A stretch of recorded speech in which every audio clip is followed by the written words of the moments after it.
Vamos ahora a la tercera clase, que es la clase de semiología y historia clínica. ¿Ya? Hemos visto en realidad anatomía, embriología, fisiología, un poquito de fisiopatología, y ahora vamos ya entrando en la parte clínica. Esta clase es muy importante porque vamos a hablar de cosas que necesitamos conocer y vamos a ir viendo, por lo tanto, los objetivos. Vamos a aprender a elaborar una historia clínica oftalmológica, ¿no?, para identificar mediante la misma un posible diagnóstico. No se olviden que el motivo de hacer una historia clínica es llegar a un diagnóstico, ¿no? Para eso hacemos historia clínica.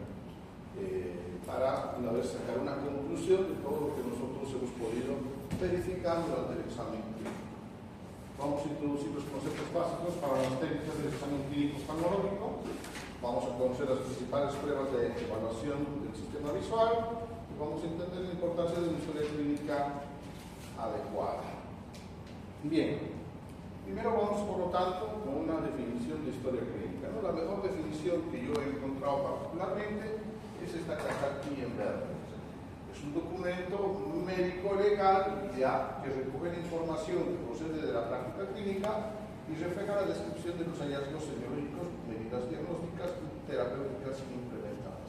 Entonces vamos por partes. Es un documento médico-legal. No se olviden que entonces sirve para el médico, pero también sirve para efectos jurídicos, ¿no? Por eso que es importante que nosotros hagamos una buena historia clínica, ¿ya? Si nosotros, la historia clínica se puede convertir en nuestra principal defensa frente a ciertas situaciones, ¿no? Porque no siempre pues, va a agarrar y el paciente va a entender a veces lo que nosotros hemos hecho, digamos, o va a pensar que nosotros hemos actuado mal, o simplemente no le hemos caído bien al paciente, o el paciente viene con frustraciones y bueno, quiere desquitarse con alguien que puede ser el médico. Así que nuestro mejor respaldo, ¿no?, es la historia clínica. Pero si yo hago mal una historia clínica, ¿va a ir a mi favor o va a ir en mi contra? Contra, ¿no? Lógicamente. ¿Y qué cosas haría para que yo haga una mala historia clínica? ¿Qué puede impedir que yo haga una mala historia clínica? ¿Perdón? Información errada, ya puede ser. Que yo me he inventado, ¿no? Me he inventado por flojera, está tomando la presión, 180, listo, inventado. ¿Qué otra cosa podría mentir? O en mi contra. No anotar algún procedimiento que se le hace. No anotar, por flojera, ay, me han hecho la tomografía, no lo voy a registrar, no anotar, o no anotar que he solicitado un procedimiento. Por ahí, yo he pedido, no sé, una radiografía y el paciente no se la ha hecho y no está en la historia clínica. Después, si hay un problema, yo digo, ¿dónde está? Tiene que estar anotado, no está anotado. ¿Ya? ¿Qué más? ¿Algo más se nos ocurre? Un gran problema en las historias clínicas que estaba en muchos lugares, trabajo en muchos lugares, he visto, es que muchos médicos, el principal problema es que no hacen la historia clínica, no hacen. Lo único que ustedes van a encontrar que es el diagnóstico, ¿no? Lo único que en la historia clínica, diagnóstico, y no hay más, no hay nada. Entonces, sí, en la mayoría de los casos suelen ocurrir nada porque, bueno, son cosas rutinarias, ¿no? Pero si se encuentran en una situación especial o con personas muy especiales, pueden tener un problema, ¿ya? Y ahí es donde yo he visto la otra cara de los pacientes, ¿no? Donde se le dice, señor, usted ha dicho que no quería hacerse el examen, usted ha querido irse, ha rechazado. No, doctor, yo jamás he dicho eso. Yo sí me quería hacer el examen, sí me quería hacer el procedimiento. Se niega. Eso también tiene que anotarlo y hacerlo firmar. Claro que sí. Pacientes rechaza realizarse el estudio, paciente se le indicó cirugía de emergencia, pero rechaza, firma en constancia, firmas, números de carnet, todo, ¿no? Aunque eso tiene un cierto respaldo, por eso se recomienda al paciente, no sé, digamos tal cosa, y el paciente no la realiza, entonces siempre tienen que anotar, ¿ya? Entonces, como desde la hora, ¿no? Desde la hora, porque como les digo, a veces uno está cansado, es que ustedes van a entrar en la vida médica, y bueno, que a veces es agotador, los turnos, demás cosas, y bueno, pues uno a veces ya le da flojera y casi trata de reducir al mínimo el esfuerzo, pero siempre tenemos que sacar un poquito de fuerza para tener un buen respaldo, porque así, si el paciente nos quiere hacer problemas por cualquier motivo, como les digo, a veces son causas injustificadas. El paciente ante un dolor, una pérdida, bueno, siempre lo va a ver del lado negativo y va a querer siempre encontrar un culpable, ¿no? Pero si nosotros tenemos todos los respaldos, ya, entonces va a estar bien, ¿no? Un gran problema, como les digo, que yo he visto en muchos, pero muchos centros distintos, públicos como privados, es de que no hacen historia clínica. Con el diagnóstico y el tratamiento, y eso es todo lo que van a encontrar. Puede ocurrir que un paciente después de 6 meses vuelva, ¿no? Ustedes no han hecho historia clínica, ¿sí? Doctora, usted me ha atendido hace 6 meses, quiero un informe que me haga por favor de eso que están pidiendo, lo necesito. Y ustedes van a su base, no hay nada. ¿Qué informe le van a dar? Nada, ¿no? Bueno. Bien, entonces es el mayor respaldo que un médico tiene siempre y cuando la haga bien la historia clínica, ¿ya? Bien, obviamente todo eso va a venir de la recopilación de datos que nosotros hagamos en la práctica clínica, los estudios que hemos solicitado y la terapéutica implementada, ¿no? Por eso incluso los estudios hay que anotarlos, ¿no? Ecografía, se pide ecografía, diagnóstico ecográfico, esta cosa. Bien, toda historia clínica empieza con la parte de la anamnesis. Y la primera parte de la anamnesis es la filiación. Desde que nosotros empezamos la filiación, lo primero que se debe ver es la identificación del paciente. Pero hablar de identificación no me estoy refiriendo al nombre, me refiero a las características que tiene el paciente. ¿Ya? Bien. A ver.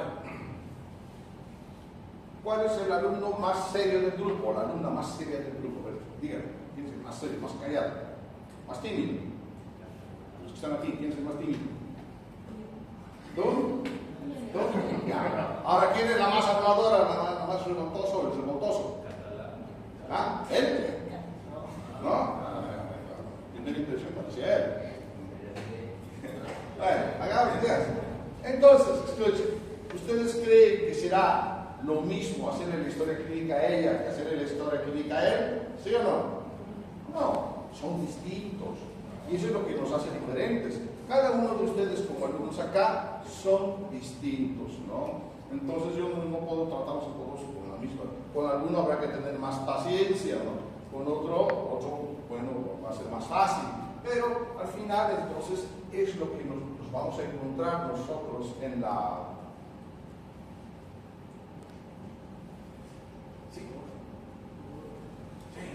Lo que nosotros nos vamos a encontrar en la práctica clínica es que nos vamos a encontrar con distintos tipos de pacientes.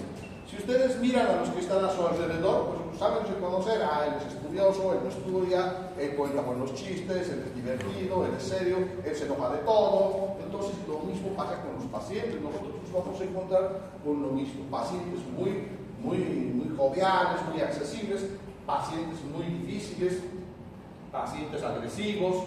Entonces vamos a tener de todo y nosotros como médicos tenemos que adecuarnos a ese tipo de pacientes. Incluso hasta por el grupo etario. No es lo mismo tratar un niño que tratar un anciano, ¿no? Los ancianos, por ejemplo, la consulta a veces es un poquito más larga porque el anciano sube de la camilla, está apenas caminando, no hay que ayudarlo. Mientras uno mueve ahí, la primera ya va a estar echado.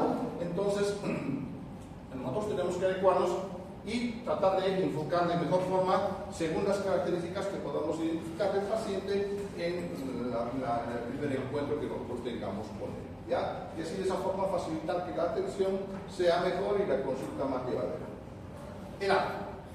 Desde que nosotros preguntamos la edad, ya estamos haciendo un diagnóstico, ya desde la edad, si ella, digamos, si él me dice que tiene, digamos, 20 años, 22 años, entonces yo ya con eso digo, estas patologías descartadas, probablemente estas otras son más frecuentes en su grupo de edad. Y aquí ponemos 3 ejemplos. Catarata. ¿Qué es la catarata? Vamos repasando. ¿Qué es catarata?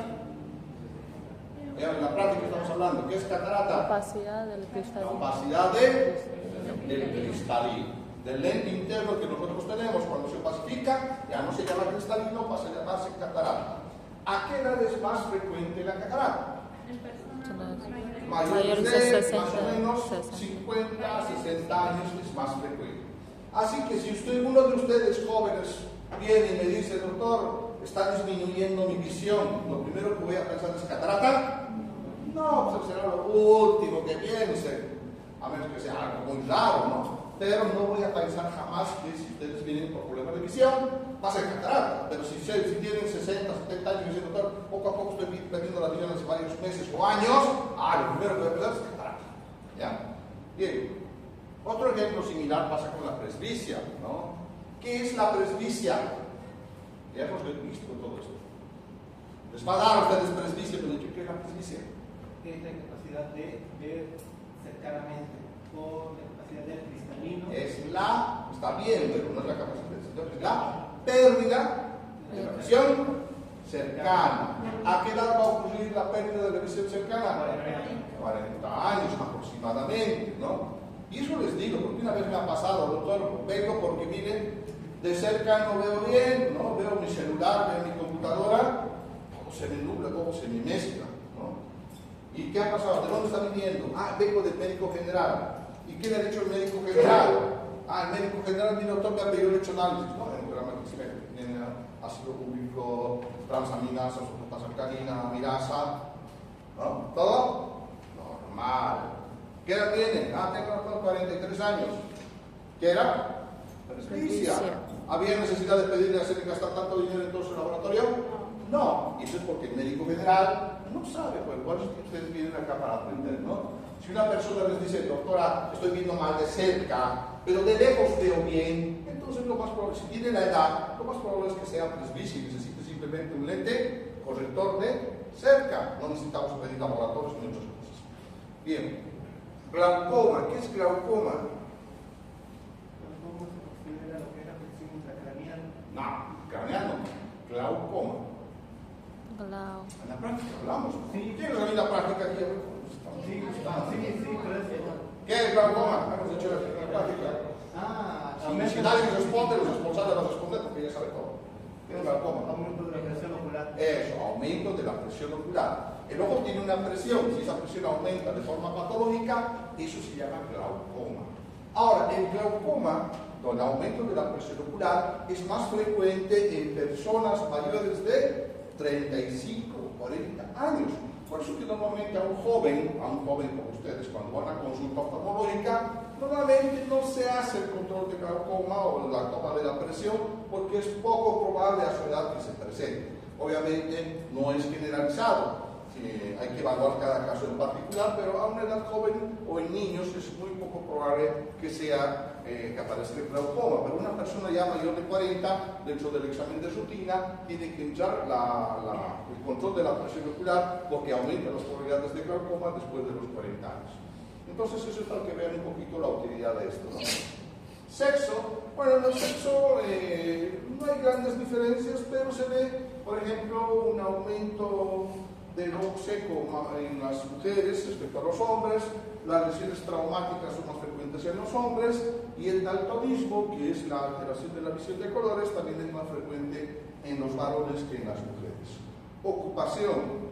A veces es algo que no anotamos, no vienen muchas historias clínicas, jamás veo ocupación. Pero en algunos pacientes puede ser relevante, ¿no? Relevante la ocupación. Y siempre les hablo de un ejemplo. ¿Qué pasa, por ejemplo, cuando un paciente viene y dice, doctor, mire, siempre mis ojos están rojos? ¿Quién tenía que estar rojo, doctor? ¿No? Debe ser simplemente el clima, el humo. Entonces eches estas lágrimas con un descongestionante.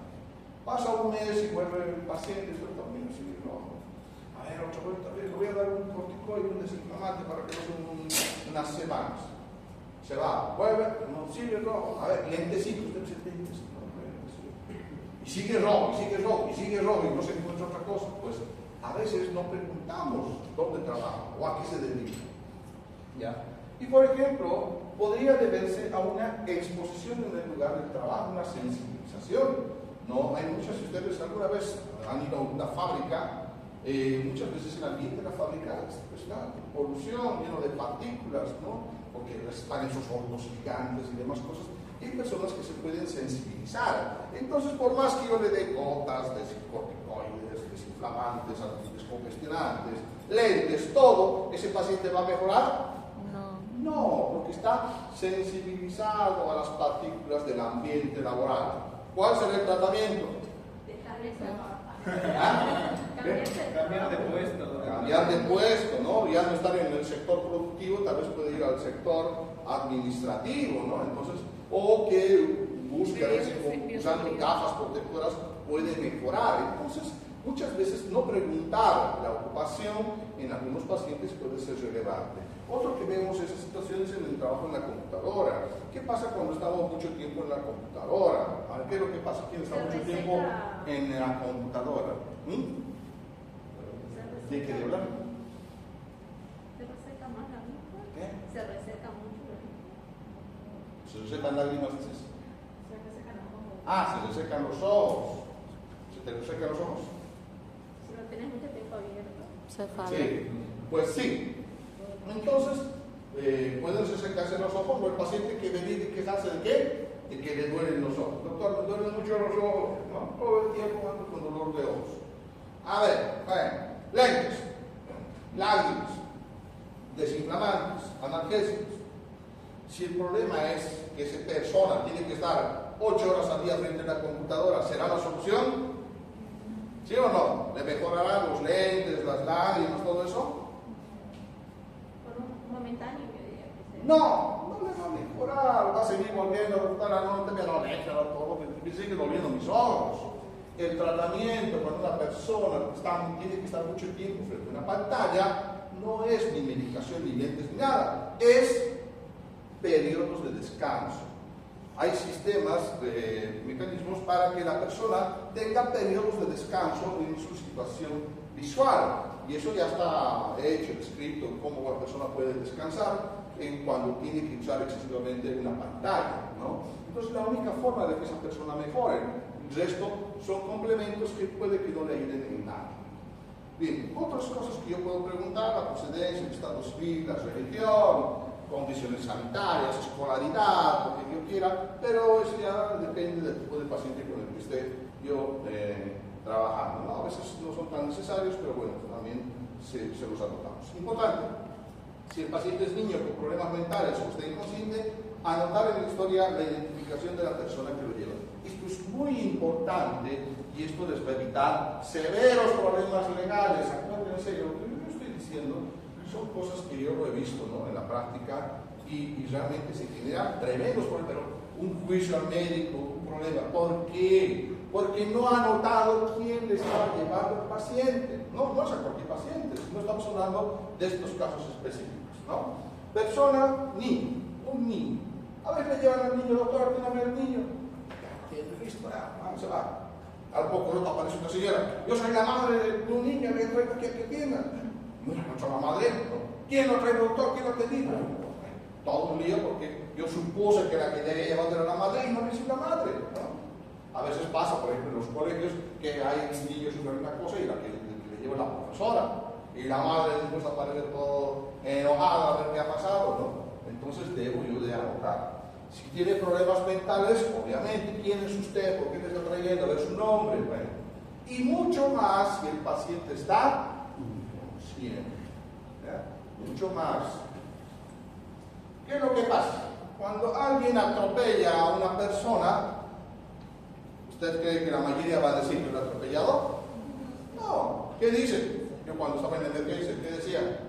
Doctor, no sé, lo he encontrado tirado en la calle, yo lo he alzado y se lo estoy trayendo. Yo no voy a ir nomás porque tengo prisa. Yo le venía a dejar nomás, no sé, ¿quién será? Ahí estaba tirado. No. ¿Quién es usted? A ver, documento de identidad, muéstrame alguna identificación de usted, registrar en historia clínica, ¿no? Si la persona es muy reacia, muy agresiva, mandar a alguien secretamente que vaya a tomar el número de la placa de la guardia que lo han traído, o sea, darse modos, porque tampoco voy a ir al enfrentamiento ni a la violencia, ¿no? Y esto, no sé si llevan, yo creo que sí llevan, ¿no? Medicina legal. El próximo. El próximo. Y son cosas que les tendrían que enseñar. No sé si les enseñan, nunca he preguntado a un alumno de décimo, ¿no?, si les enseñan, pero ¿qué alumno de décimo? No está mi responsable. Ella me va a informar. A ver si en décimo, cuando pase décimo, si les enseñan, ¿no? Hay cosas que tienen que saber que les van a evitar problemas severos, ¿ya? Problemas serios. Por ejemplo, esto no entra en no entraría específicamente en la clase de historia clínica oftalmológica, pero me parece muy importante para ustedes. Todo paciente que llega al hospital con signos de violencia importantes es de reporte obligatorio a la policía. Se debe reportar a la policía. ¿Cuáles son los signos de violencia importantes? ¿Quiénes crees que son? Baleados, todo baleado, policía, tengo un baleado. Acuchillados, intentos de suicidio, se ha querido matar. No le llamen a la policía, no, es obligatorio. ¿No? Violaciones, todo eso es de reporte obligatorio a la policía, no pueden ustedes obviar, porque después se entera la policía de algún lado, nada para hacer. Quiero ser el médico que te tiro, ¿por qué no has reportado a la policía? Esto es un hecho de denuncia que es obligatorio. Otra cosa que se reporta a la policía son los accidentes de tránsito. Cuando llega un accidente de tránsito, normalmente donde hay cierta gravedad, entonces hay que reportar. En este caso se reporta a la policía de tránsito. ¿Qué hacen los policías en este caso? Los policías dicen, bueno, ya vamos a ir al hospital, que nos esperen, tanto el paciente como el que lo ha llevado, que nos esperen, que nosotros lleguemos. Normalmente eso decían en México, los policías, ¿no? Y tardaban un montón, pero al final aparecían. Y venían, y bueno, estaban, y ellos ya veían si le despachaban al que lo había llevado al paciente al hospital, ¿no? O lo había auxiliado, o era el que lo había atropellado, ¿no? Comandar, conferir, ya se acercan por ellos. ¿Ya? Entonces, muy importante, no se olviden esos datos. Otra cosa importante que les va a evitar meterse en problemas, acuérdense, todo lo que les estoy diciendo son cosas claves. Nunca jamás de los jamases deben dar certificado de defunción a una persona que ha muerto por violencia. Jamás de los jamases. A ustedes los van a cargar simplemente. Si vienen al hospital con un baleado, lo han atendido, se ha muerto. ¿Ya? Baleado. Doctorito, usted no manda el certificado de defunción, por favor, vamos a pagar, vamos a reconocer. Es que si lo llevan a la morgue, es un día, nos vamos a la policía, después se pagan otro dinero, no tenemos, somos pobres. Por bueno, certificado, la policía se entera, sobre ella la cagó, ¿no? Entonces, jamás, toda persona que muere por violencia, el certificado de defunción lo expide un médico forense. Un médico forense, los médicos forenses son médicos especializados que trabajan con la policía. ¿Ya? Otra cosa que no deben de hacer, jamás dar un certificado de defunción cuando el paciente ha llegado muerto. Doctor, a mí me venga, muerto. No hay nada que hacer. No está muerto. Den un certificado de defunción, lo vamos a enterrar. Doctor, no somos pobres. Por favor, no me hagan la maldad. No. Si no saben de qué ha muerto el paciente, tienen que reportar a la policía. El único encargado de dar certificado de defunción es el médico. ¿Qué médico? Forense. Forense. La gente de hecho también convence por todo médico que ustedes tienen el certificado de defunción. Algunos médicos hacen la excepción, por ejemplo, cuando el paciente es conocido, un paciente con cáncer terminal, se va a morir, ya los familiares se lo llevan a su casa para valorar, pues estaba destinado a morirse, pues el médico comprueba que ha fallecido, ahora se va a ver a la casa, el paciente conocido que se va a morir. Cosa, a veces hay médicos que hacen esa excepción, porque era una enfermedad natural que tenía mal pronóstico. Entonces, todas estas cosas que yo os digo, no sé si les enseñan, esperemos que con Urbano nos encontremos el décimo y me va a comentar si les han enseñado, pero en la práctica yo lo he visto mucho y eso les va a evitar serios problemas legales. Bien, seguimos. La anamnesis posteriormente a la fijación viene el motivo de consulta. El motivo de consulta patológico puede ser por muchas causas, ¿ya? Puede ser, por ejemplo, que ve mal, que le duele el ojo, que tiene sensación de cuerpo extraño, que su ojo está rojo, que lagrimea, etc. Es variable, yo tengo que notar tal como me dice el paciente.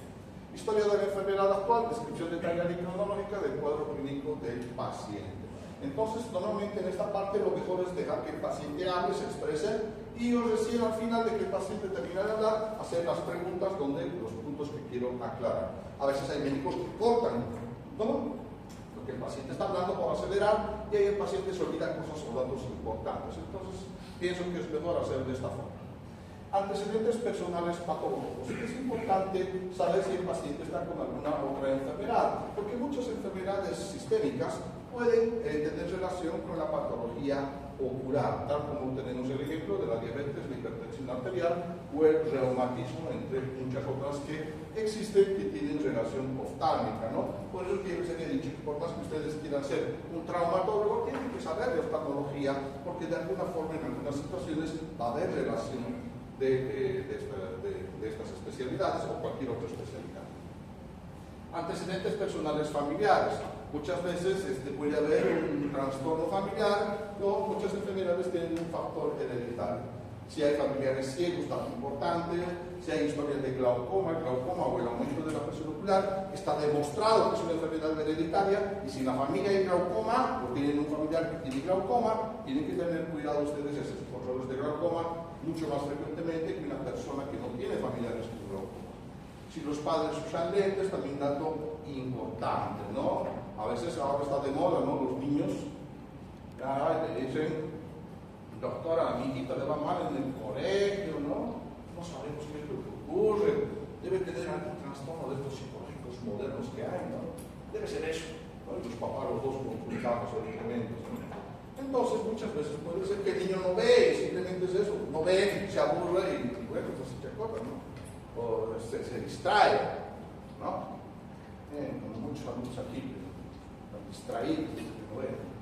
Bien, antecedentes oculares, si el paciente usa lentes, ¿no? Si usa lentes, no usa lentes, eso es importante saber. Si está operado de los ojos, también eso puede variar un poco la parte anatómica ocular. Hay que saber si el paciente usa colirios, a veces preguntando y no diciendo, bueno, ¿usted usa alguna gota? Ah, sí, doctor, una vez me han dado esta gotita y de maravilla me sienta. ¿Qué gotita es? A ver, dexametasona. ¿Estará bien que use una persona por años dexametasona? No. Estará bien, algún otro que haya dicho, doctor, esto siempre lo uso. Cada vez que veo se pone rojo, siempre me echo esta gota. Ciprofloxacina. ¿Estará bien que se eche ciprofloxacina?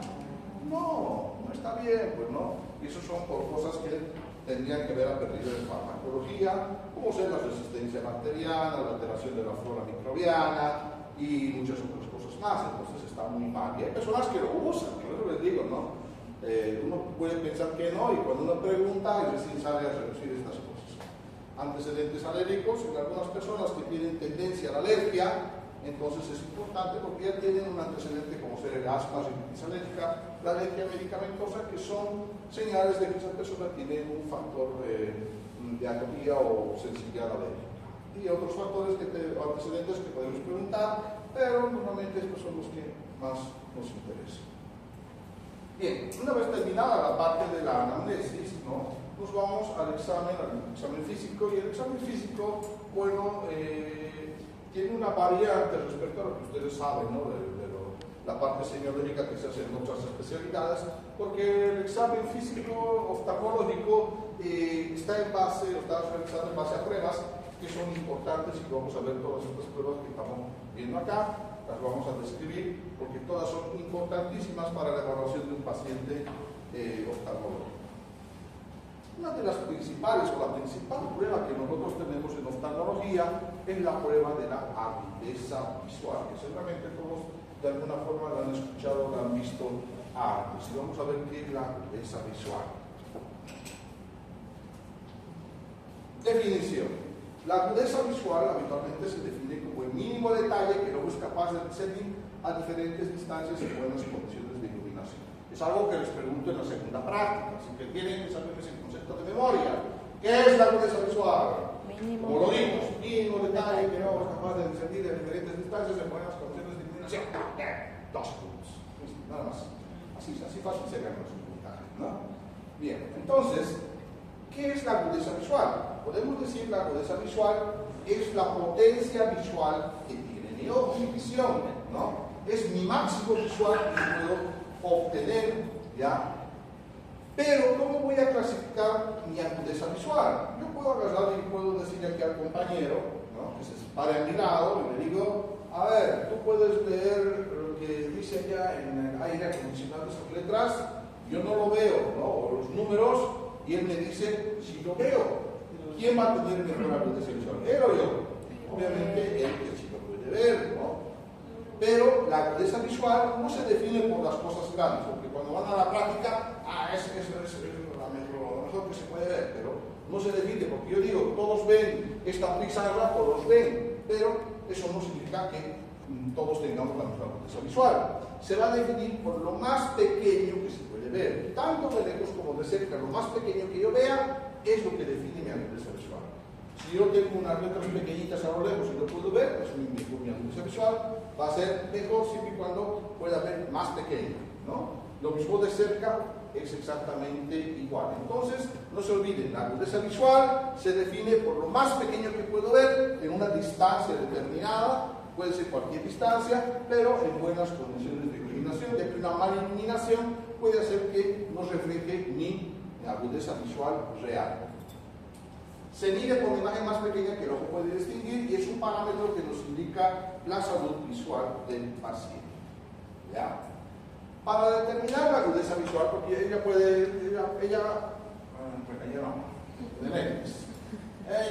aquí la compañera de blanco me dice, doctor, yo tengo buena visión, quiero ser piloto de avión. ¿No? ¿Le voy a creer? ¿Sí o no? No lo voy a creer. No, solo confianza, como decían aquí, confianza ni en mi camisa. No le creo nada. Entonces, ¿cómo? Ella me asegura que tiene una visión excelente, ve mejor que un halcón. Entonces, ¿cómo hago? Para no estar en esas dudas y determinar si una persona tiene una agudeza visual normal, se han creado los optotipos. ¿Qué son los optotipos? Son láminas, ¿ya?, que pueden traer distintos símbolos, letras, números, figuras, etcétera, ¿ya?, cuyo tamaño empieza normalmente en algo grande y va disminuyendo de forma progresiva. El tamaño más pequeño que la persona puede ver en estas tablas determina cuánto es su agudeza visual. La prueba siempre se hace monocular, porque como hemos mencionado en la anterior clase, el ver con los dos ojos siempre potencia mi agudeza visual, por eso es que siempre se hacen las pruebas oftalmológicas individualmente para cada ojo, ¿ya? Para tener un orden en el examen siempre se empieza revisando el ojo derecho y después recién se revisa el ojo izquierdo. ¿Ya? La prueba de la visión o de la agudeza visual se determina tanto para la visión lejana como para la visión cercana. Normalmente en oftalmología hacemos las pruebas para ambas distancias. Bien. En oftalmología entonces evaluamos la visión lejana y la visión cercana. Para evaluar la visión lejana, la prueba se realiza a 6 metros, que corresponde a 20 pies. Ahorita vamos a explicar por qué hablamos de pies. Y para cuando yo quiero evaluar la visión cercana, la prueba la debo de hacer a 33 centímetros. ¿Ya? Bueno, entonces hemos dicho que para evaluar la agudeza visual usamos los octotipos, ¿no? Y de todos los octotipos que se han inventado y se han creado, hay uno que más se usa por encima del resto. Y ese octotipo se llama la tabla de Snellen. ¿Cuál es la tabla de Snellen? Esta es la tabla de Snellen. Esta que está mirando. Esta es la tabla que más se usa a nivel mundial para evaluar la agudeza visual de un paciente. Y los que han ido a los oftalmólogos les han tenido que hacer una prueba con la tabla de Snellen, que es el octotipo más conocido que hay. Bueno, ¿por qué hablamos de pies acá? Porque la tabla de Snellen es una tabla realizada con graduación americana y la graduación está en pies, no está en metros, está en pies. Pero es sencillo hacer la evaluación con esto, y aquí hay una cosa que tengo que saber simplemente, que 20 pies equivalen a 6 metros, que es la distancia a la que hago la prueba lejana. ¿Ya? Para registrar la agudeza visual se nota primero la distancia de la prueba, que son 20 pies, seguido del valor numérico de la última línea que alcanzó a leer el paciente, porque en cada línea tiene su propia numeración. ¿Ya? Entonces, hagamos un ejemplo. Si el paciente ha leído hasta la línea 70, siempre tengo que decir primero la distancia de la prueba, que son 20 pies. Entonces digo 20. Y el segundo número que debo de decir es la línea que ha leído. Si ha leído la línea 70, entonces su agudeza visual va a ser 20/70. A ver, vamos a ver si han entendido. A ver. Si el paciente ha leído hasta la línea 30, ¿cómo voy a anotar la agudeza visual? ¿Quién ha entendido? Hasta la línea 30, ¿cómo anotaría? 20, 30. Siempre primero debo anotar, siempre el primer número es 20, porque es la distancia de la prueba. Y el segundo número es la línea que me ha leído el paciente. ¿Ahora sí? Muy bien. Si el paciente ha leído hasta la línea 100, ¿cómo voy a anotar? 20, 100. Siempre primero es 20. ¿Ya? Bien, estamos bien hasta ahí. Bueno, y alguien le dirá, ¿y cuál es la agudeza visual normal? No, la agudeza visual normal es la denominada 20-20. Y hay pacientes que ya se lo saben. Doctor, tengo visión 20-20. ¿No? ¿Qué significa? Que supuestamente esa persona tiene visión 100%. ¿No? A ver, ¿quién tiene visión 20-20 aquí? Uno. ¿Quién más tiene visión? ¿20-20? Dos. Así, excelente. ¿Sí o no? Dos. ¿Tú? ¿20-20? Tres. Bueno, el resto no son 20-20, obviamente, por lo visto, ¿no? Bien, entonces la persona que tiene la visión perfecta, la visión normal, debería tener una visión 20-20. 20-20 que significa que el paciente puede ver hasta la línea normal de la tabla. Vamos a volver al anterior. ¿Cuál es la línea normal de la tabla? Pues puede variar, que está de abajo o esté de arriba, pero ahí al lado va a decir 20-20. Y normalmente el oftalmólogo busca que ustedes les hacen la prueba hasta que puedan llegar a la línea 20-20. Obviamente que si tienen un defecto visual, no van a llegar a la línea 20-20, se van a quedar en 20-200, 20-50, 20-30, 20-25. Entonces, y ahí, según eso, nosotros ya determinamos más o menos cuánto es la deficiencia visual que tiene el paciente. Así que si les dicen 20-20, significa una visión normal. ¿Ya? Bueno. Visión por debajo de 20. Oh, visión excelente, privilegiado, ¿no? ¿Cómo se dice? ¿Águila? Un consentido de Dios, porque tiene mejor visión que 20-20, ¿no? Bien. Existe otro término que nosotros debemos considerar, la agudeza visual mejor corregida, que se abrevia AMSC. Máxima visión que se alcanza con la graduación exacta en un ojo que requiere uso de gafas o lentes de contacto. A ver, una compañera, una cruz de lentes. A ver, ella, una compañera. Resulta que él quiere manejar, ¿no? Pero no tiene licencia. Entonces va al tránsito y se olvidó sus lentes. Y le hacen la prueba y clasifica como 20-80. ¿Le van a dar su libreta de conducir? No, porque está en la parte de arriba de la tabla, ¿no? Está ciega, va a bajar personas. Pero al día siguiente ella vuelve a ir ya con sus lentes, y con sus lentes llega a la visión 20-20. ¿Le van a dar su licencia de conducir? Sí, pero ¿qué va a decir en su licencia de conducir? Con lentes. Así que si ella va de aquí en el tránsito un día y le dice, a ver, brevete, aquí dice con lentes, ¿por qué está sin lentes? Multa, ¿no? Entonces, porque ella, en algunos casos, tomamos la agudeza visual mejor corregida, porque esa es la que nos es útil. Y en el caso, por ejemplo, de los conductores, la que nos es útil es la agudeza mejor corregida. No podemos limitarnos a la agudeza visual natural, ya que alcanza el 100% de visión con la ayuda de su lente o su lente de contacto, dependiendo de lo que use la persona. Entonces, en ese caso, usamos la agudeza visual mejor corregida. Otro término que también empleamos es el término de ceguera legal. Ceguera legal se refiere a cuando el paciente tiene una agudeza visual menor a 20-200 en el mismo ojo y con la mejor progresión. Pese a que está con todos sus lentes, su graduación exacta y todo, el paciente no puede ver ni siquiera la línea 200, que en la mayoría de las tablas, no en todas, en la mayoría suele ser la letra más grande de la tabla. Esta letra más grande suele tener el valor 200. Si el paciente no puede ver ni esto, aún con lentes y con toda la ayuda que se le pueda dar, se lo considera ciego para efectos legales. No es que esté ciego, sino ciego para efectos legales. ¿Ya? El ser ciego legal a veces le da ciertos beneficios, recibir una bonificación del gobierno, tener algún subsidio y tiene algunos beneficios, digamos, en la parte pública, ¿no? Pero bueno, pero tiene que estar demostrado que es un ciego legal, ¿ya? Es un término que se utiliza. Bueno, por lo tanto, no confundir ceguera legal con ceguera completa, porque la ceguera completa es que la persona no ve absolutamente nada.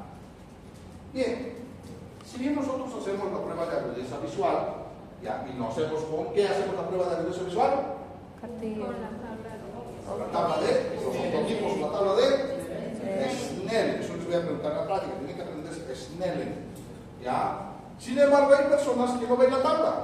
¿Sí? A ver, esta es la más grande, no veo nada en la tabla de la tabla. Cuando la persona no puede ser graduada con la tabla de prototipos o la tabla de Snellen, hay otros métodos para graduarla de esa visión de esa persona.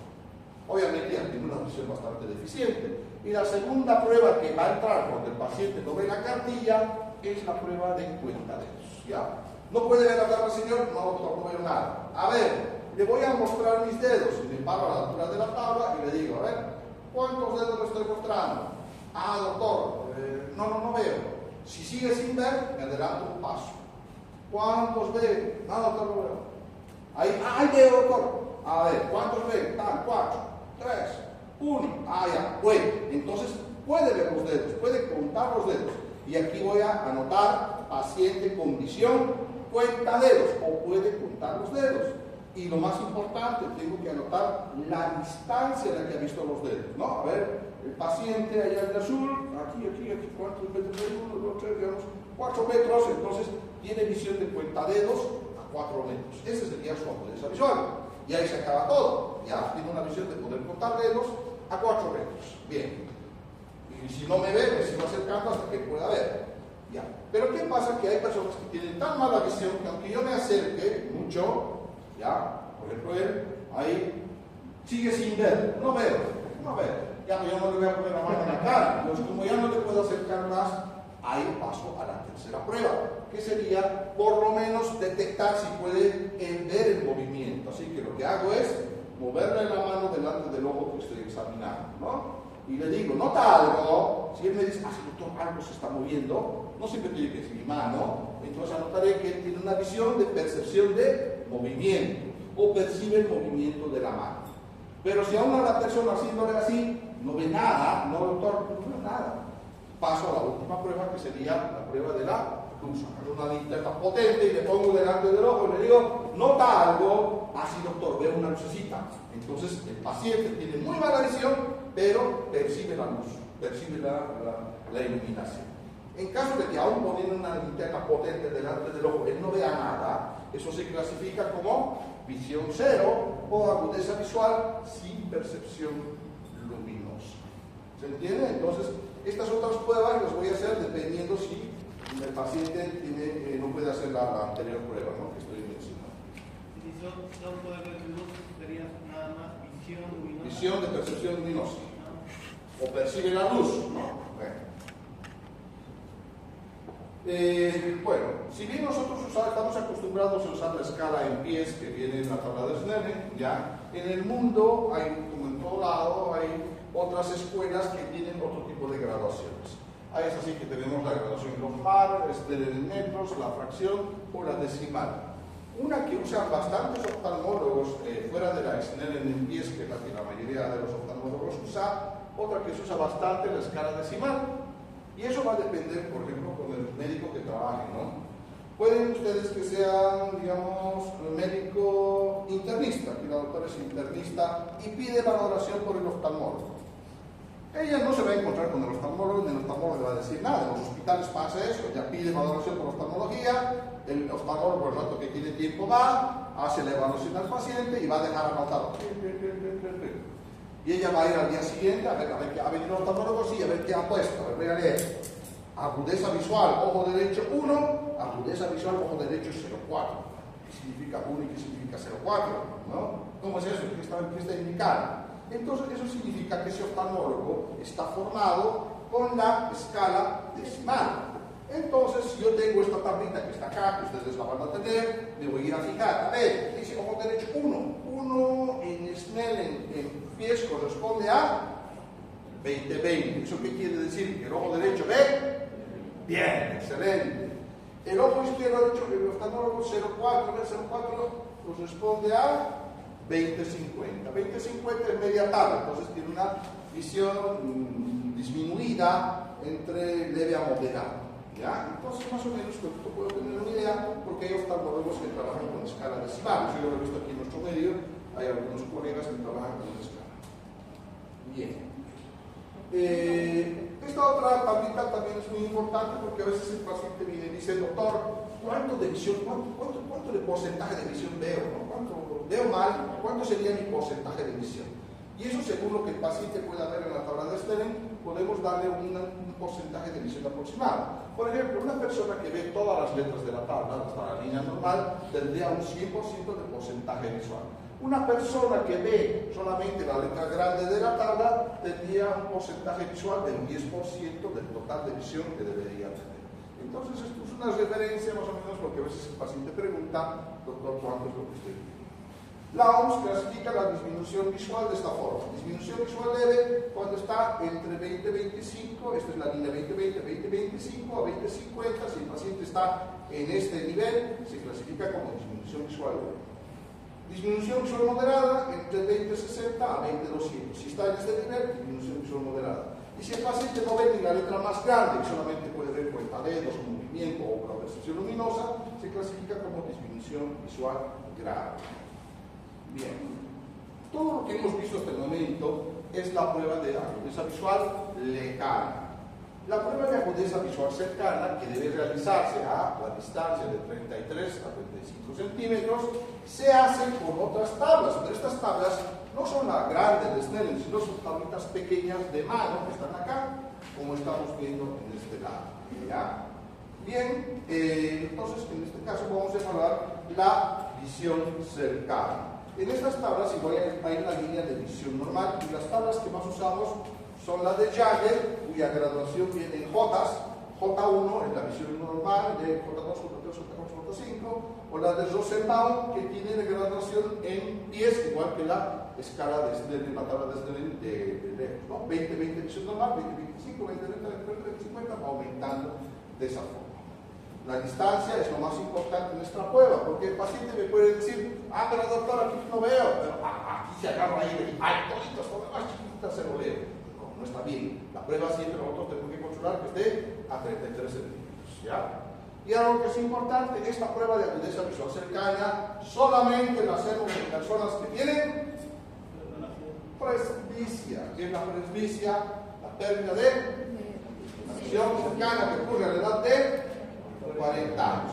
Por eso a las personas que han ido, a los jóvenes, una joven de verde, cuando te han medido lentes, ¿te han hecho prueba de visión cercana? No, porque no es útil en jóvenes. Esta prueba de agudeza visual cercana se hace cuando la persona está alrededor de los 40 años. Cuando ustedes van a un examen oftalmológico, si son jóvenes, deben hacer solamente la agudeza visual de lejos. Bien, campo visual. Es algo que muchos de los alumnos confunden. No es lo mismo agudeza visual que campo visual. Agudeza visual es el alcance que tiene mi visión. Pero el campo visual es todo lo que yo alcanzo a ver. ¿Ya? La amplitud de mi mirada hacia los costados, hacia arriba y hacia abajo. Todo esto que veo, esto es mi campo de visión. Aquí no tiene que ver lo que yo veo a la distancia, sino es todo lo que entra dentro de mi campo visual. Por eso que el campo visual se define como, al mantener la mirada fija en un punto, todo lo que observo sin necesidad de desplazar la mirada es lo que conocemos como campo visual. Para que entiendan, por ejemplo, estamos en un examen, ¿ya? Y la compañera de negro me llama, doctor, ayúdame. Yo voy acá, estoy mirando a ver qué es usted. ¿Él está dentro de mi campo visual o no? Sí, lo puedo ver desde aquí, ¿eh? Sí. No lo veo. Entonces está fuera del campo visual. Lo que yo voy a ver es lo que está acá. Entonces, y de ahí se aprovechan los exámenes ustedes, ¿no? Porque estoy fuera del campo visual. Pues, voy a copiar, ¿no? Voy a sacar mi celular, estoy fuera del campo visual del doctor. Entonces, algo que es clave. Para definir el campo visual, primero mi vista tiene que estar en un punto. ¿Ya? Puede ser, por ejemplo, no sé, que puede ser lo que esté viendo. Puede ser, digamos, la proyectora. Miro la proyectora. Si pongo aquí mi mano, no lo veo. ¿Por qué? Porque está fuera de mi campo visual. El campo visual es hasta acá, hasta aquí ya puedo ver, pero aquí ya no veo. Si pongo acá mi mano, no lo veo, porque está fuera de mi campo visual. Entonces el campo visual se evalúa siempre y cuando, pero mi vista esté fija en un punto. No se puede evaluar si la vista está en movimiento. ¿Por qué hablamos de campo visual? Porque hay muchas enfermedades que pueden afectar este campo de visión que yo tengo, y la forma de medir si mi campo visual es normal o no es con una máquina que se llama campímetro-perímetro, que hace esta prueba, que es la campimetría o perimetría, y mide si una persona tiene su campo de visión normal. Es un aparato computarizado que va a determinar si la persona tiene un buen campo de visión. El campo visual puede verse afectado por distintas patologías oculares o neurológicas. Por eso el neurólogo también hace uso de los aparatos de campo visual. Por ejemplo, un escotoma, que es una mancha, es una oscura donde tengo pérdida visual, puede ser detectado por un campo visual, porque se hace actualmente con una computadora que mide el campo visual de cada ojo. La prueba se hace monocular y se obtienen los mapas de visión, donde este sería un campo visual normal, que si ustedes hacen el campo visual deberían dar así, y aquí se ve un campo visual alterado donde ve una mancha negra grande acá, que sería un escotoma, una zona donde el paciente tiene pérdida visual. Lo vamos a hablar con más detalle esto en el tema glaucoma, pero por el momento lo veremos. Visión cromática o visión de colores. Este es un concepto muy bonito que he encontrado para definir qué es la visión cromática. Es la capacidad del sistema visual de percibir disciplinarios y conocer una amplia gama de colores en el espectro electromagnético visible. ¿Ya? Entonces, obviamente, nosotros tenemos una visión de colores. ¿Cómo evaluamos esa visión de colores? Actualmente la forma que más se usa para evaluar la visión de colores es con un test que se llama test de Ishihara. ¿Qué es el test de Ishihara? Es un libro que trae en su interior distintos números en distintos fondos de color. ¿Ya? Entonces el test de Ishihara es como evaluamos la visión de colores de una persona. Permite detectar anomalías en la percepción de color, son 38 cartas de color. ¿Cómo se llama cuando una persona no ve bien los colores? El término correcto para designar a una persona que no ve bien los colores es discromatopsia. Discromatopsia significa que la persona no ve bien los colores. ¿Ya? Aunque popularmente se lo conoce a la discromatopsia con el término de daltonismo, ¿no? De donde surge la palabra daltonismo, del médico que ha investigado esto, que se llama Dalton, ¿no? Bien, entonces el daltonismo o la discromatopsia puede ser de nacimiento o puede ser adquirido. ¿Ya? Cuando es de nacimiento podemos tener estas variedades que vemos acá. Puede ser monocromático, que significa que la persona solamente ve un color. ¿Ya? ¿Ve un color? Solamente veo rojos y todas sus tonalidades de rojo. Solamente veo. Entonces tengo un daltonismo monocromático. Puede ser dicromático. Significa que de los tres colores que percibe el ojo, que son el rojo, el verde y el azul, la persona solamente percibe dos y hay uno que no puede ver. Y eso define qué tipo de daltonismo tiene cuando es dicromático. ¿Ya? Por ejemplo, si la persona no ve el rojo, en ese caso se llama protanopia. Cuando la persona no ve el azul, pero sí ve el rojo y el verde, se llama tritanopia. Y cuando la persona no ve el verde, pero sí ve el rojo y el azul, se llama deuteranopia. Entonces es una variación en cuanto a esto. Pero el daltonismo que se ve con más frecuencia es el tricromático anómalo. Eso significa que el paciente ve todos los colores, pero algunos los va a ver de forma deficiente. El rojo no lo va a ver tan rojo como normalmente debería verlo. Y es por eso que muchas personas no se dan cuenta que tienen daltonismo, porque ven todos los colores, pero no se dan cuenta que ciertos colores no los están percibiendo de forma normal. Se dice que 1 de cada 10 hombres tiene daltonismo. 4, 8, 6, 7, 8, 9, 10, 11, ¿por qué más? ¿Quién es daltónico aquí? Bueno, bien. Bueno, una cosa que se puede dar bizarra es cuando el paciente no percibe ningún color, y en ese caso se llama acromatopsia. ¿Ya? Son las personas que no ven colores, solamente ven todos blancos, grises, negros, la visión que está determinada por los pastores. El daltonismo rara vez, pero puede darse por causa adquirida, por problemas en la mácula, glaucoma, infecciones, catarata, enfermedades neurológicas. Puede ser que una persona que veía normal los colores de pronto empiece a notar que los colores le empiezan a fallar. ¿Cuál es la alteración de color más frecuente? Normalmente las personas que tienen daltonismo tienen con mayor frecuencia deficiencia a la visión de los colores rojos y los verdes. Es entonces lo más común que las personas daltónicas tengan problemas con la visión del rojo y del verde. ¿Ya? La descromatopsia de nacimiento suele afectar a los dos ojos, la adquirida solamente al ojo que tiene la enfermedad. Una visión que ve normal los colores se llama tricromática normal, y para el daltonismo no hay tratamiento, ¿ya? Pero sí hay ciertas gafas que diseñadas exclusivamente para el tipo de defectos de la que tiene la persona pueden mejorarle la visión de colores. No le van a dejar normal, pero van a mejorar significativamente la visión de colores. Por eso en internet pongan a ver, se les regala por primera vez lente para daltónico, entonces se ponen y llorando, porque nunca han visto los colores o los han percibido de esa forma. Bien, el examen físico ocular ya se va a dividir en dos partes. El ojo lo dividimos en dos, y esto es importante: el segmento anterior y el segmento posterior. El segmento anterior ocular es todas las estructuras que están por delante de una línea imaginaria que se traza en la cara posterior del cristalino. Todo lo que está por delante, segmento anterior. Todo lo que está por detrás, segmento posterior. Todo es por esta línea imaginaria. ¿Por qué hacemos esta división? Porque el examen del segmento anterior va a variar del segmento posterior. El segmento anterior es esta parte que está del cristalino para adelante y va a incluir las siguientes estructuras, ¿ya? La conjuntiva, la esclera, la córnea, el iris, la pupila, el humor acuoso que está aquí rígido, el cristalino, también entran los párpados, las cejas y las pestañas. Todo eso es el segmento anterior ocular. Un oftalmólogo puede revisar toda esta estructura, lo va a revisar con un aparato que se llama biomicroscopio o lámpara de hendidura. Los que han ido al oftalmólogo seguramente los han sentado en este aparato, que se llama, a ver, siempre si hay en el aparato, lo voy a mirar los ojos. Entonces, este aparato sirve para revisar las estructuras del segmento anterior.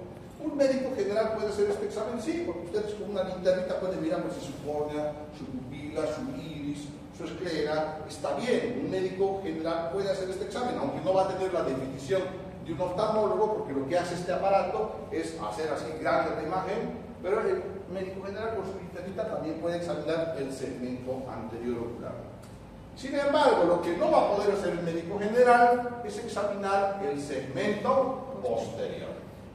El segmento posterior ocular son los 2/3 posteriores del globo ocular, las estructuras que están por detrás del cristalino. La única forma de revisar el segmento posterior o la estructura interna del ojo es ¿cómo?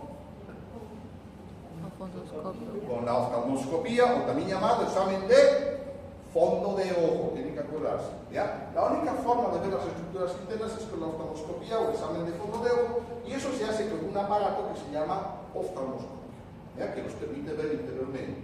Pregunta de examen, esta es pregunta de examen, no es algún examen. ¿Cuáles son las estructuras internas oculares que se evalúan en la oftalmoscopía o el examen de fondo de ojo? Y tienen que responder esto. 3.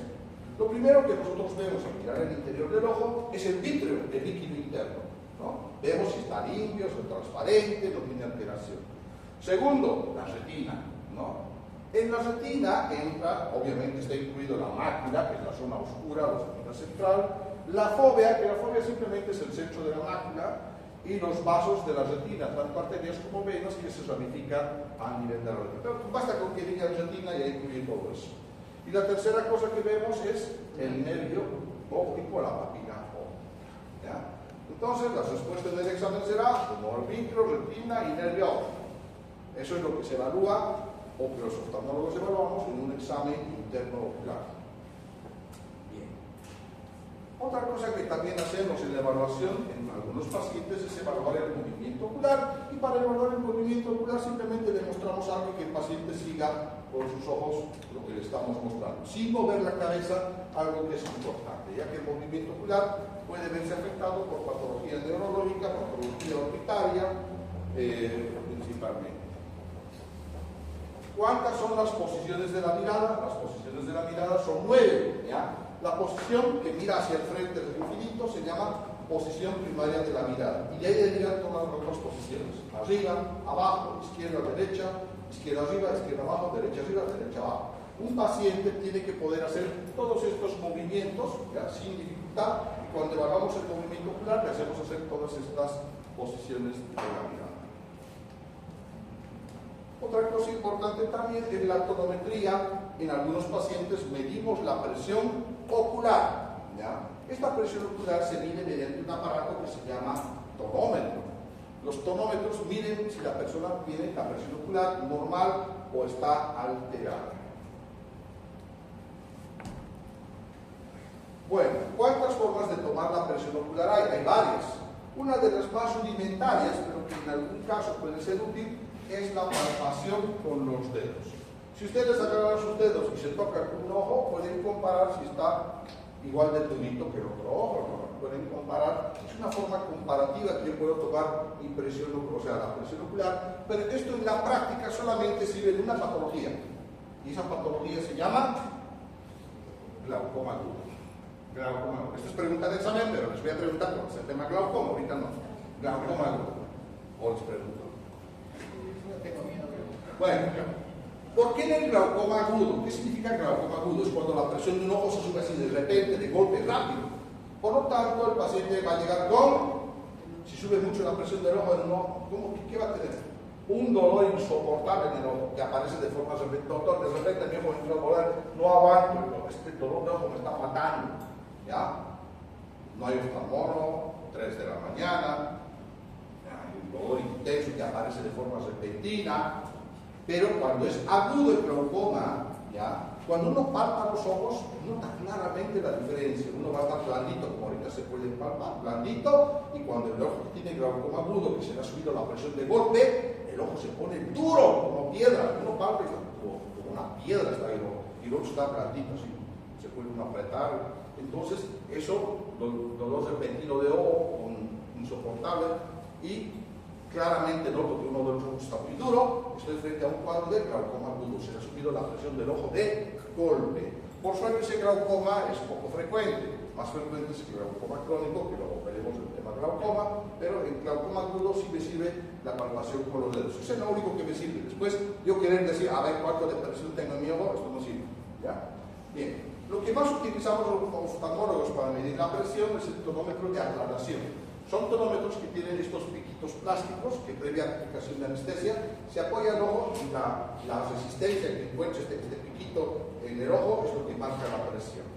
También tenemos los tonómetros de rebote, que son estos que vemos acá, que no necesitan anestesia y es tan rápida la toma de presión que el paciente tiene play, a ver si me deja dar play, a ver si fíjense, uno toca el ojo tan rápido que el paciente no tiene ni tiempo de palpadera. Y ese choque es lo que mide la presión ocular. Por ejemplo, este tonómetro de rebote yo lo he visto que lo usan mucho. ¿Quiénes? ¿Quiénes son los peores pacientes? Aparte de los pediatras, los animales, ¿no? Los veterinarios suelen tener estos tonómetros. Ya saben, y marca en un descuido del animal, más rápido, ¿no? Bien. Y los más modernos, que son los tonómetros de aire, aparatos grandes, que no tocan el ojo, sino botan un chorro de aire y eso marca la presión ocular. Bien. Entre otros estudios que podemos pedir son varios, como la queratometría, que me mide características de la córnea, la biometría del tamaño del ojo, la topografía corneal, que me mide ciertas características tridimensionales para evaluar la córnea de una forma más completa, la refractometría. Esto es muy importante. ¿Qué es la refractometría? Es el estudio de la refracción ocular y esto se hace con una computadora que se llama refractómetro, ¿ya?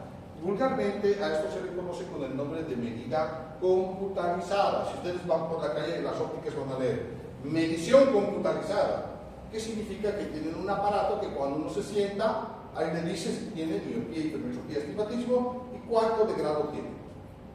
Toda persona que se ha medido lentes seguro ha pasado por un refractómetro, un aparato que determina qué defecto tiene y cuánto de defecto tiene, ¿no? ¿Cuál será ese aparato? Es donde uno lo sienta y me dicen, ahí ve al fondo, y ve una casita o ve un globito, y ahí entonces, ese es el refractómetro, que determina de forma computarizada qué medida tiene el paciente. Obviamente, eso solamente no es suficiente para medir la presión, o medir la medida de lentes, sino que un oftalmólogo tiene que comprobar ya con los vidrios si lo que la computadora dice es 100% real. Se puede evaluar la cantidad de lágrima o podemos tener estudios de imagen. ¿Existe la ecografía del ojo? Sí, existe. Se puede hacer ecografía del ojo y está indicado en algunas patologías que vamos a ir viendo a lo largo de la materia. ¿Existe la tomografía del ojo? Sí existe la tomografía del ojo, pero no se hace con el tomógrafo que hace normalmente las tomografías de cabeza, de abdomen, sino son tomógrafos especiales oculares, ¿no? Y existen los estudios de angiografía que se inyecta contraste en la vena y eso va a dificultar el árbol vascular ocular. Finalmente, llegamos a la parte final de la historia clínica y toda historia clínica va a concluir con un diagnóstico. El diagnóstico es la conclusión a la que llega el médico, quien identifica una enfermedad o el estado del paciente a partir de la historia clínica, pero para llegar a un diagnóstico va a depender mucho del juicio clínico del médico, que enseguida vamos a hablar. Y el tratamiento son un conjunto de medidas y estrategias que tienen como objetivo curar, aliviar, prevenir enfermedades y puede abarcar un amplio espectro de acciones o intervenciones, como ser procedimientos, publicaciones, cambios de estilo de vida, solicitud de valoración por especialista, etc. No siempre mi tratamiento va a ser dar algún medicamento. A veces debo decir, no, mire señora, usted lo que necesita es manejo por endocrinología, así que tratamiento, manejo, interconsulta con endocrinología. O será, no siempre es médico, puede ser un cambio de estilo de vida. Mire señora, la única forma de que usted mejore su problema es que deje de fumar, ¿no? Entonces, indicación. Entonces, mi tratamiento puede variar en tratamiento médico, quirúrgico o otro tipo de cosas. ¿Y qué es el juicio clínico? El juicio clínico es la capacidad cognitiva del profesional para aplicar la lógica y el razonamiento, así como su experiencia y conocimientos. Requiere de habilidades de pensamiento crítico, resolución de problemas, toma de decisiones que se desarrollan y perfeccionan a lo largo de su formación universitaria y la formación clínica, ¿no? Si yo tengo un paciente que le duele su garganta al pasar los alimentos, tiene fiebre, ¿no? Entonces, ¿qué voy a pensar que tiene? ¿Infección urinaria? No, pues no, ¿qué voy a pensar que tiene? ¿Ah? Faringitis o faringoamigdalitis, pues eso es en base a mi experiencia clínica y todo lo que he aprendido y mi razonamiento. Esto es una infección bacteriana de la garganta, ¿no? Y el tratamiento es en base a lo que yo he diagnosticado. Es muy importante, por lo tanto, el juicio clínico, pero eso no viene de gratis, viene con lo que yo voy aprendiendo a lo largo de las cosas teóricas y prácticas que voy llevando. Fin.